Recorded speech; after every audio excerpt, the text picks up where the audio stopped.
Hello, this is Michel Leviathan Sorbet, and this is another episode of Wojennik TV.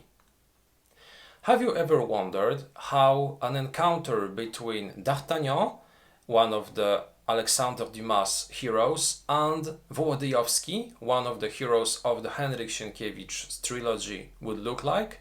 Well, if you did, we have a title, a board game, which enables you to recreate such potential duels. This game was published by the Polish company Wargamer Games Studio and preceded by successful campaigns both on Kickstarter and on the Polish crowdfunding platform wspieram.to. This game is Anno Domini 1666. In this game, as I mentioned a few moments ago, we will encounter both characters known from the Alexandre Dumas novels, so D'Artagnan, Aramis, or Porthos or Athos, and on the other hand we will also encounter characters from Henryk Sienkiewicz's trilogy, Wołodyjowski, Skrzytuski, Longinus, or Zagłoba. Those very characteristic characters will meet each other in Vienna, because the game is set in the middle of the 17th century in the capital of the Roman Empire. Here, the former emperor dies without leaving an heir. So the electors meet in order to choose a new emperor. But all the European major powers of that time do not want to let the election happen without their own saying. They will try to influence the outcome of this election in order to elevate to the role of the new emperor someone who will help in their own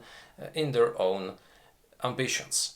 So the two major factions which we find in the basic game of Anno Domini 1666 will send their envoys to Vienna in order to try to convince the electors, and at the same time also to hinder or to block the other factions. Those two factions are the French musketeers and the Polish noblemen from Zbaraj. The game is for 2 to 3 or 4 players. It depends on the mode, because we have several modes of play in this game. It is for players aged 14 or higher, but it is also possible to be played with players aged 10 or 12. It is a game which will take us from 1 to several hours. It will also depend on the scenario. The two authors of this game are very experienced guys. Those are Konrad Sosiński and Rafał Szwelicki. This is a tactical adventure miniatures game, but it doesn't include any dice. And you might ask, what? A miniatures game without dice? How is it possible? Well, today I would like to show you this game, and I would like to explain how it works without using any dice. At the end of this video, I will give you also my final thoughts and a final recommendation concerning this game. So let's begin and take a look at Anno Domini 1666. Here is Anno Domini 1666, prepared to play one of the adventure scenarios. In this game we receive several playing modes which will enable us to play the game in a different way. We get the adventure scenarios, we get the battle scenarios, we get also the archenemy or the campaign modes. Now those modes will be different both in terms of gameplay and also in terms of preparing our own band, because in Anno Domini 1666 both players will control their own band of characters. The first band will be composed of French units and maybe their allies, and those will be the musketeers led by D'Artagnan, the famous musketeer. As you can see, each of those characters will have their own distinctive miniature, very detailed, extremely pretty. I love the artwork, I love how those miniatures were prepared. So this is, for instance, one of the musketeers. This is D'Artagnan. we can take a brief look at Aramis. He is also fantastic, very detailed, very pretty, and it is a real pleasure to use those miniatures during play. The opposing side will be composed of Polish troops, Polish nobles coming from Zbaraj, for instance, Longinus with his terrifying big sword. We can find also Wołodyjowski, the famous nobleman, specialist in fencing. As you can see, also very detailed miniatures. Both sides will have their own heroes and also common persons, common characters, which will form our own band. Now, those bands will be formed both by taking the basic characters, basic heroes forming our faction, but also by adding additional characters coming from a deck of cards which will be drafted before the game starts. And those additional characters may be, for instance, some soldiers, some non-player characters which are, for instance, commoners living in Vienna. So we can find gypsies, we can find thieves, we can find some thugs. Each of them will have a distinctive set of abilities, and they can be part of our band if they are drafted during the draft preparation. Each player will receive a certain number of cards drafted, as I said, from the stack, and then basing on the scenario rules which say that you can, for instance, have 3 heroes and 2 commoner cards, you will have to choose from your all cards from your pool the cards that you want to use during such a scenario. In the battle scenarios, there will be some over limitations, but also some over possibilities, because you will get to use your faction card. You will get some strict rules governing how to construct your band. For instance, you'll have to use Wołodyjowski when it comes to the Polish side. You'll have to use 2 dragoons, but then you can add other characters, which, as you can see, can also grant you additional benefits. For instance, additional cards. At the same time, some characters need also a certain amount of additional points. Those are connection points, so you have to have already in your band characters which give you those connection points in order to recruit those characters. So there are some limitations, including also the number of points that you can spend. Commoner characters are on silver circles, whereas heroes are on golden circles. As you can see here, you have Athos, who is one of the major characters of the heroes, which can join the French side.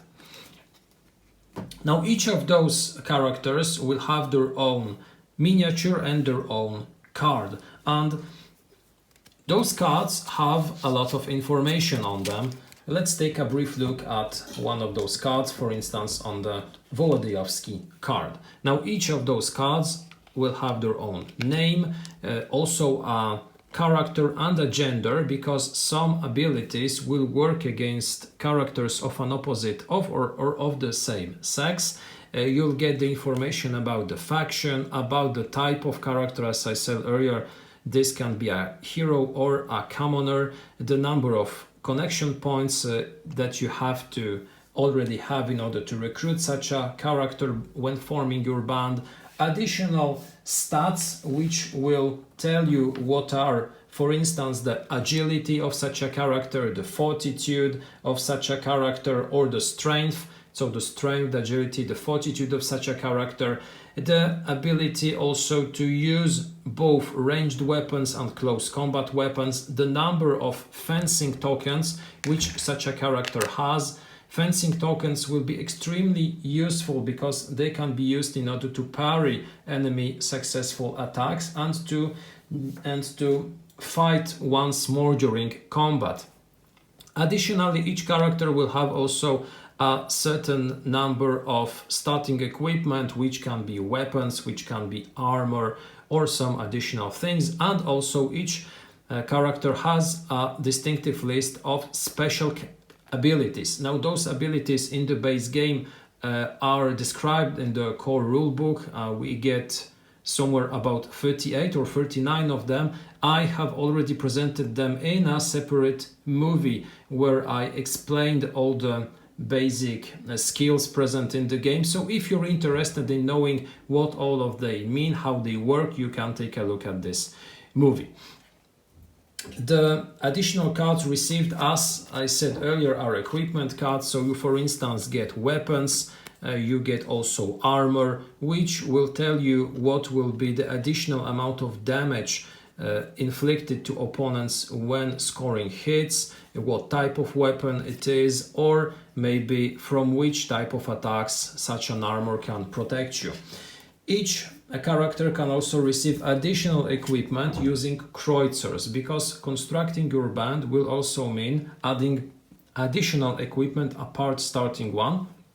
In order to do so, you'll get a certain amount of kreuzers, which is the currency in the game, and you'll be able to spend those kreuzers in order to buy additional equipment. For instance, bread, which will be used during game in order to restore health, or you can buy equipment added to your ranged weapons, which will, for instance, increase the probability of scoring a hit, and also which will augment the number of damage made to a target hit by such a weapon. So you get to choose from a big stack of additional equipment before game starts.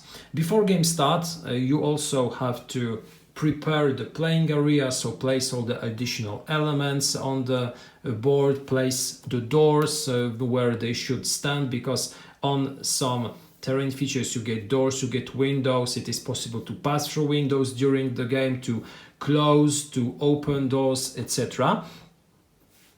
You also have to prepare your playing decks, because each side will get their own deck of cards. Those cards will have cards of 4 suits. You'll get the hearts, you'll get the skulls, you'll get the cups and the horse hose, and those cards in these decks will be from 2 to 8, because those are the numbers. Additionally, 2 jokers, a red one and a black one. The red one will be a positive one, which will have a value of 10 if played, or which will indicate that you succeeded automatically a test, whereas the black will be the weakest card in your deck, meaning at most times being unlucky, so failing a test or losing a combat or another test that you are making right now. You should prepare also other elements. As you can see, there are a lot of additional elements which you can use. There are, as I said earlier, also fencing tokens, there are reload tokens, there are waiting tokens, inconspicuous tokens, or also alarm tokens, which are important because alarm tokens will be used in order to track time. All scenarios will indicate how long a scenario will be taking place, what are the victory conditions, and sometimes a scenario will end after a certain number of turns, after a certain amount of alarm tokens were discarded. Those alarm tokens are generally discarded at the end of each turn, one of them, but also when a character dies or when a ranged weapon is fired, because from this narrative point of view, we assume that when using such a noisy weapon, the guards patrolling somewhere the streets of Vienna will try to rush and stop the fight. So each time we use a ranged weapon, we should also discard such a token. After preparing all those elements, after forming our band, we can start playing. And playing Anno Domini 1666 means respecting a certain turn order, which will require us to play a certain amount of distinctive phases during a turn. Now, the first thing is adding eventual reinforcements if the scenario says that we can do so. Then we also refresh the fencing tokens, because those tokens are used during combat, but they are not discarded. They are turned upside down, and during the initial phase you can restore them, so they are once again once again possible to be used. The number of tokens refreshed depends on the situation of your character. If your character is currently fighting in close combat, you can refresh one such counter. If your character is unopposed, you have no opposed character beside you, you can refresh all your fencing tokens.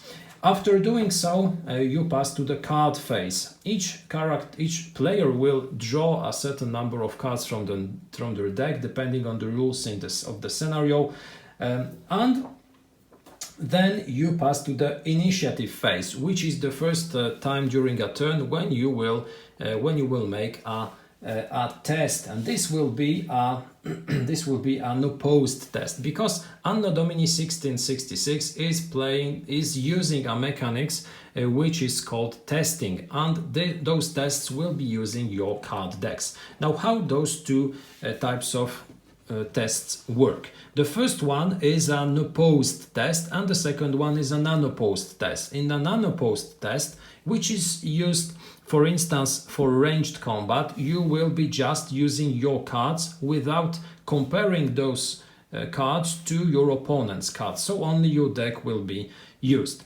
During such a test, there is always a certain difficulty level which you must reach in order to succeed such a test. Additionally, in unopposed test, you'll be always drawing cards from your own deck in order to check the first card used for your test. And for instance, when shooting at an opponent with your half musket, you get a certain difficulty level. Here, when shooting at an enemy at a distance of up to 7 spaces, you'll have to obtain a 5 or more in order to succeed.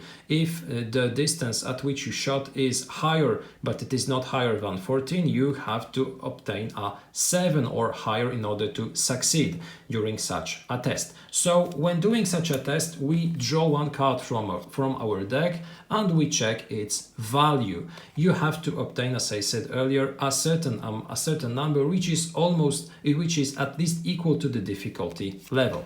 But if you fail, so if you do not obtain such a number, you can increase the value of your card, because you can use cards which you currently have in your hand in order to increase this value, and you can do it in two ways. If you discard a card of the same suit, you can increase the value of your card by 1. If you discard a card of the same value, you can increase the value of your card by 2. So for instance, discarding a 3, which increased the value of my initial heart to 5, which probably would mean that I would succeed a test.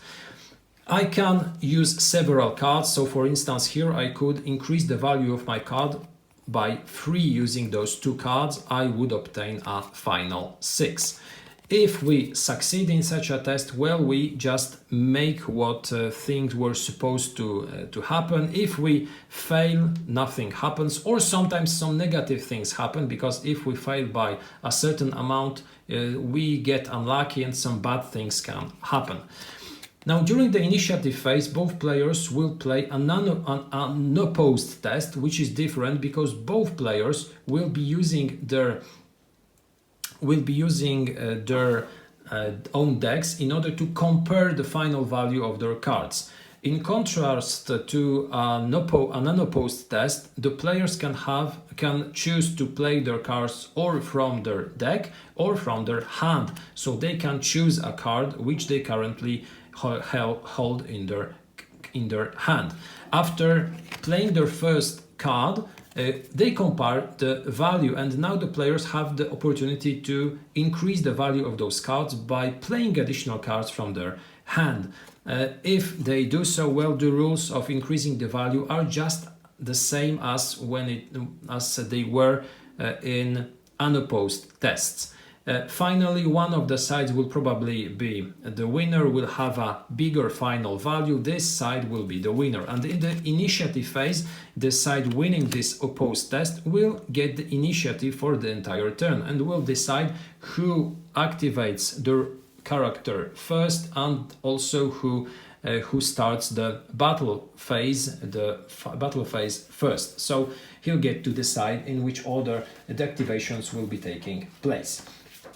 After the initiative phase, we get the actions phase, during which the characters will be activated. The player who won the initiative can choose to go first, or can also ask their opponent to play first. And during such an activation, when we decide to activate a model once per turn, we can do two things. We can make a full action, one only, or two half actions. The full actions are, for instance, moving using 4 movement points. We can run using using several additional movement points, but after making an agility test, we can try reloading our ranged weapon. We can shoot at our opponent using our ranged weapon. We can also try to regain consciousness if we were prone. If we were unconscious, we can also use two partial actions, which are a short move, which are a quick shot at our opponent, which are also standing upright if we were prone, or maybe forcing closed door. So several options are possible. During our activation, we can choose the corresponding action. If we want to attack an opponent in close combat, we have to get in contact with such an opponent using the move action. Now, during the movement, we can move our model using movement points. If we get, for instance, 4 movement points, this means that on open terrain we can move up to 4 spaces. At the same time, you cannot move diagonally, because doing so requires you to have a certain amount of agility points. If you have 0 agility points on your character card, you cannot move diagonally, and you have to use additional movement points in order to change the direction of your movement. If you have an agility level higher than 0, this also indicates the number of spaces that you can move diagonally. For instance, with an agility of 1, I could move 1, 2, 3 spaces in a straight line, and then I could make 1 move diagonally. Entering in contact with an enemy means also entering in his zone of control. Each character exerts a zone of control onto its surrounding spaces. You have to stop movement when entering into a zone of control, unless there is another character, allied character, in the same zone of control, which negates this zone of control and which would enable you to continue moving if you had any additional movement points left. After all the characters finish their activation, we pass to the combat phase, in which all close combats are resolved. So each character who has an opponent in their zone of control can launch an attack. Again, activations are in the order indicated by the player who had the initiative, but he doesn't designate a specific model. He just allows his opponent to choose one of their characters. At the same time, during a combat, if, for instance, I decide to activate my model in order to activate to attack the opposing model, this model will also become activated, which means that my opponent cannot designate it later in order to initiate his own attack. Combat is quite simple because it will be an opposed test. So using the decks of both sides, those characters will choose a card from their deck or from their hand, use several additional modifiers in order to increase the value of their starting card. Those additional modifiers can be due to weapons used, to special capabilities used, to supporting characters. If you get also allied models next to the one which we are fighting, etc. At the end we compare the two values and we see who gets a higher number. The side having a bigger number wins the combat. Our opponent who loses the combat, if having any fencing counters, can try to parry the attack. It has to make an unopposed test. If he succeeds, the combat is zeroed and it is resolved once more using new cards. If he fails such a test, he has to take damage. The damage is calculated in such a way that firstly we compare the final values obtained by both sides. We calculate the difference. For instance, here it would be 3 if all the modifiers used didn't change this ratio, and we also modify this amount by the number of damage inflicted by the weapon used, the suit of the card played in the first time will indicate the additional number of damage. So 3 plus 2 would be 5 damage. This damage can be reduced by armor or by special abilities. Then finally, such a character has to take damage. So damage counters which are placed on his character card. If those damage points are reach the health level of such a character, it is removed from the game. It is considered killed. If it reaches the severe wound level, such a character is still alive, but it will get a negative -1 modifier to all its future tests during gameplay. After resolving all attacks, which can also result in characters falling back or retreating, we pass to the phase of morale, during which commoners who are severely wounded can, while if failing an additional test, escape from the battlefield, leaving their companions alone. After this phase, we play the penultimate phase of a turn, which is the conversation phase, the talk phase, which is a very interesting phase because it enables special types of interaction between characters. Characters possessing a special talk ability who have another character in their zone of control can use their own skills in order to persuade those characters or talk them to do something. For instance, they can convince them, they can persuade non-player characters to give them an important item, or to join our band, or maybe to leave their own companions in order to quit the battle. So some interesting mechanics which are resolved in a pretty similar way to combat in this with this exception that we are checking different skills and not combat skills that are used during combat.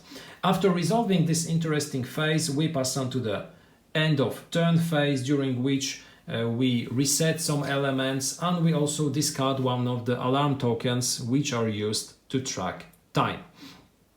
Now those are the basic elements, the basic concepts of Anno Domini 1666. There are a lot of additional things which could be explained. For instance, weapon types, some special rules governing special skills, event decks, magic, and inconspicuous markers, which also grant you the possibility to act in a very different way than in standard.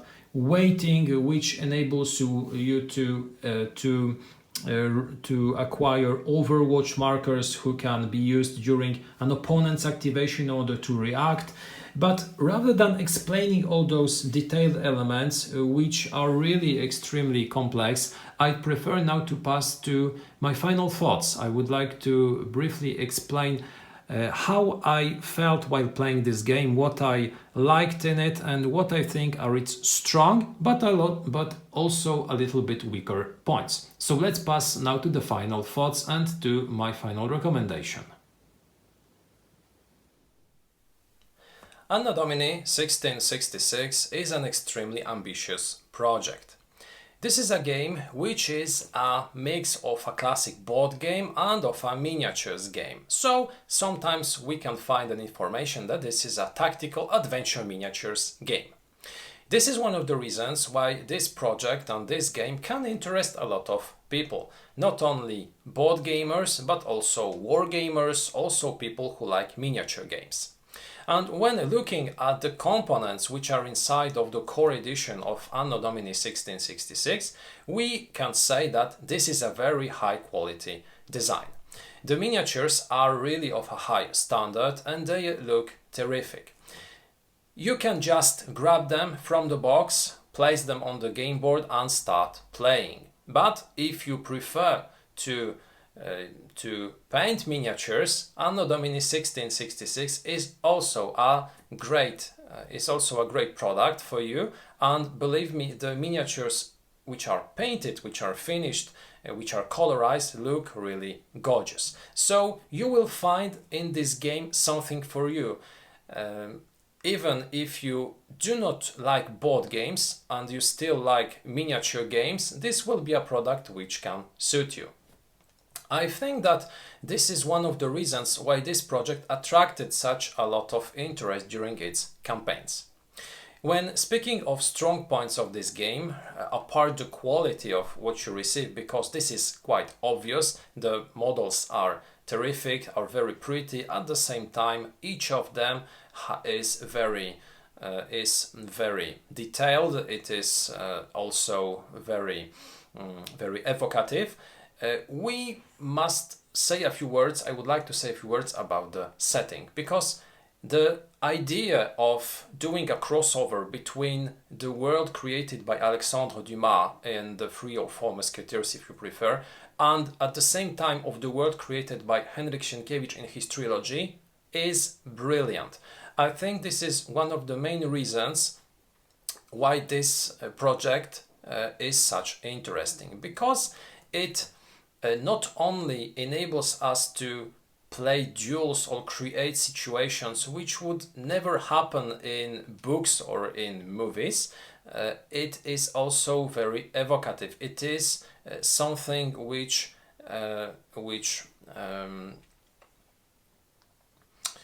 inspires our imagination, something which will suit not only Polish players who are used with Henryk Sienkiewicz trilogy, who know what to expect, who know the characters, but also for foreigners, for people who at most times will know the 3 or 4 Musketeers, but will have absolutely no clue who Wołodyjowski or Skrzytuski was. So the idea of merging those two factions together to creating a world in which both factions will try to compete, but not only in order to fight one against the others, but to achieve something bigger, and this bigger thing is influencing the new emperor's election, is, in my opinion, brilliant.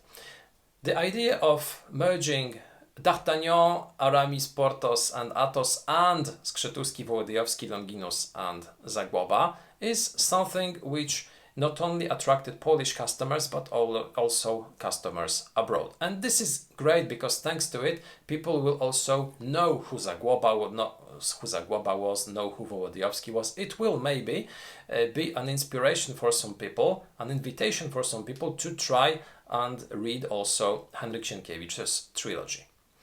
But having an idea and creating an interesting setting in which we will feel this atmosphere of cape and sword films are two different things, because having an idea doesn't mean that you'll be able to create it in an interesting way. But fortunately, this project, launched by Wargamer game studio, was done by very experienced guys. Both Konrad Sosiński and Rafał Szwelicki are very experienced wargamers who played tons of miniature games, who knew how to create a system which will be both interesting in the terms of how it will look, what will be its setting, and both in terms of its mechanics. And this is a game which is interesting in both aspects. In my opinion, the setting is very interesting, with very interesting characters who will attract the attention of many people, and at the same time it is a system using innovative and interesting mechanics. I like the fact that you really feel this atmosphere of the 17th century Vienna in the game. You have several mechanics which will try to simulate how warfare and how fighting looked like in the 17th century. You'll get rules governing fencing. You'll get rules governing firearms. You'll get special rules possessed by the characters, which will at an instant make you think of those characters in movies or in books. For instance, Aramis has his push into the heart capacity. Zagłoba is able to offer drinks to his fellow friends, etc. You have a lot of small things, small ideas, which give us a lot of chrome, which give a lot of depth to this game. What I really like in this system is that you get really a lot of playing options. So you have several playing modes. You get the adventure mode, you get the battle mode, you get the campaign mode and the archenemy mode. So different ways to play the game. It depends on what you prefer, because if you want small scale battles out of the box using very limited rules governing band creations, you can just choose one of the adventure scenarios. If you prefer to take more time and create a more complex band using more rules, using also more mechanics, you can choose the battle mode. If you want to have a even further experience, close to RPG's experience, you can play the campaign mode, playing several scenarios one after another.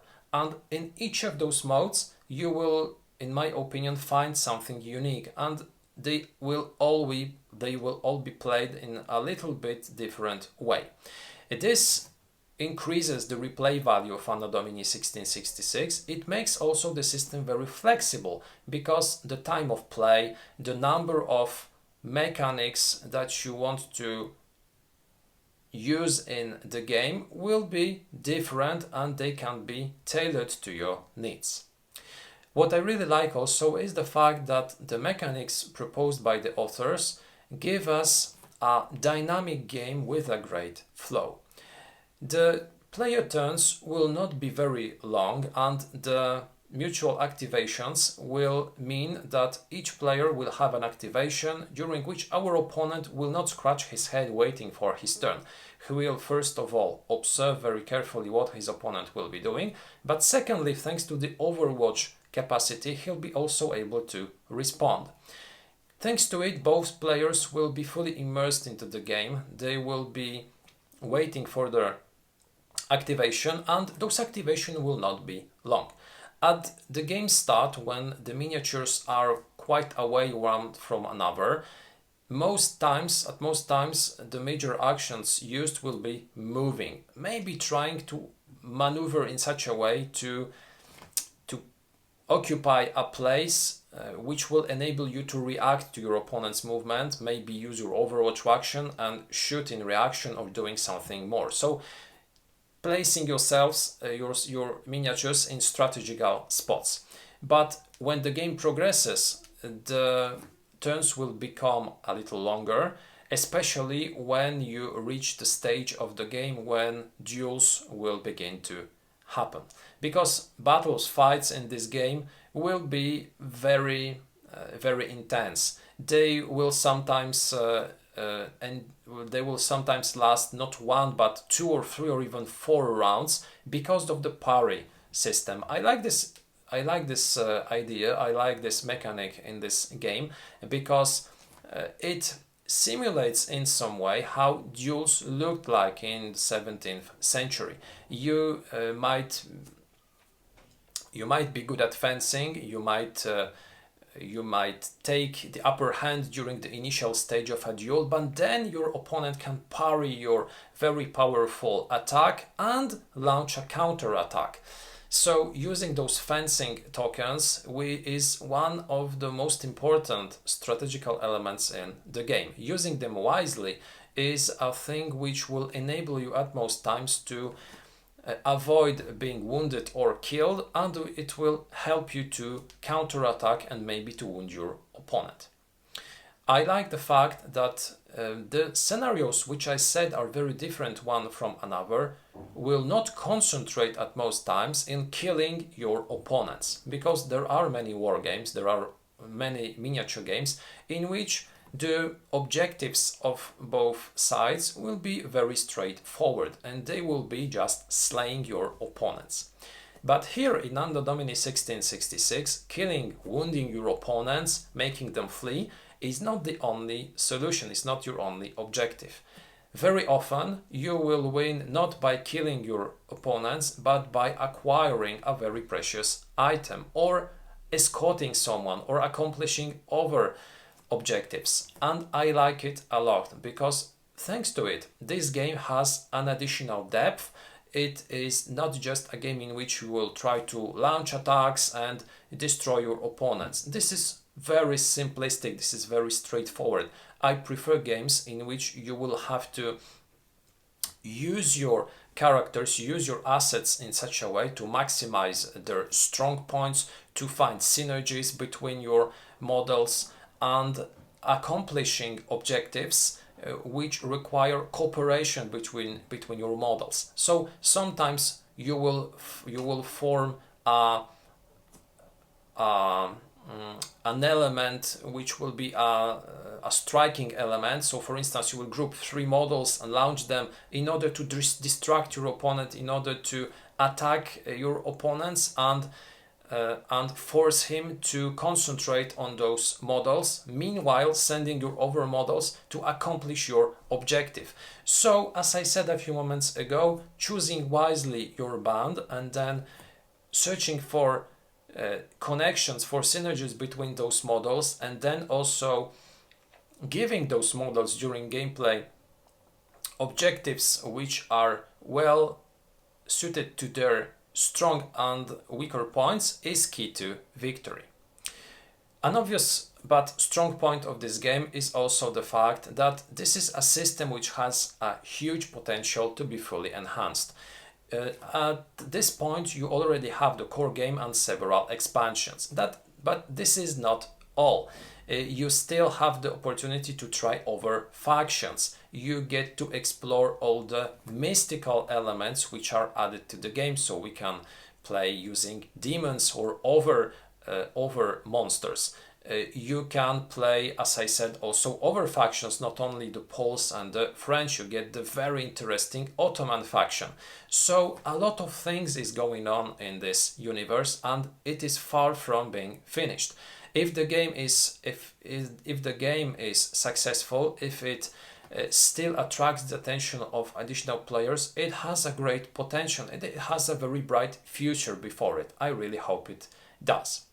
But this game is not only about strong points, because in all my reviews I always give you both my positive thoughts, but also I point out the negative ones. So now in a few words I would like also to say you what I liked less in this title.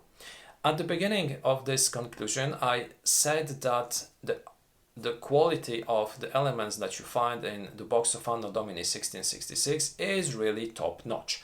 But there are 2 things which in my opinion could have been done better, or maybe even 3. The first one is the quality of the box itself, because I haven't shown you it during this review, but I showed you during my previous unboxing, so you can take a look at it before in this unboxing. I like very much the fact that you receive a special insert in which you can store your miniatures. This is an excellent idea. This is something which should be a standard to all miniature games. But the box itself, although it can store all the elements, in my opinion, is a little bit too thin. My copy was almost instantly damaged, and I had to glue it because the material used to create this box, to make it, in my opinion, is just too thin. It should be a lot more sturdy. The second thing are the player aids. We receive standard sheets which are really extremely thin. I would love to have player aids printed on a sturdy paper, just as in most war games, in which you receive the player aids on a thick paper. This would be very much easier to use those player aids, because those are elements that you will be very often using, especially when you discover this game, when you start playing it.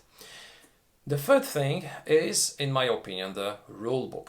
Now, this is a game in which you will get tons of mini micro rules, and this micromanagement, this concentration on small details might be an issue for some of you, because this is a game which is quite simple to play. Its core mechanics are quite easy to learn and are quite easy to teach, but at the same time a lot of things are hidden somewhere in the rulebook.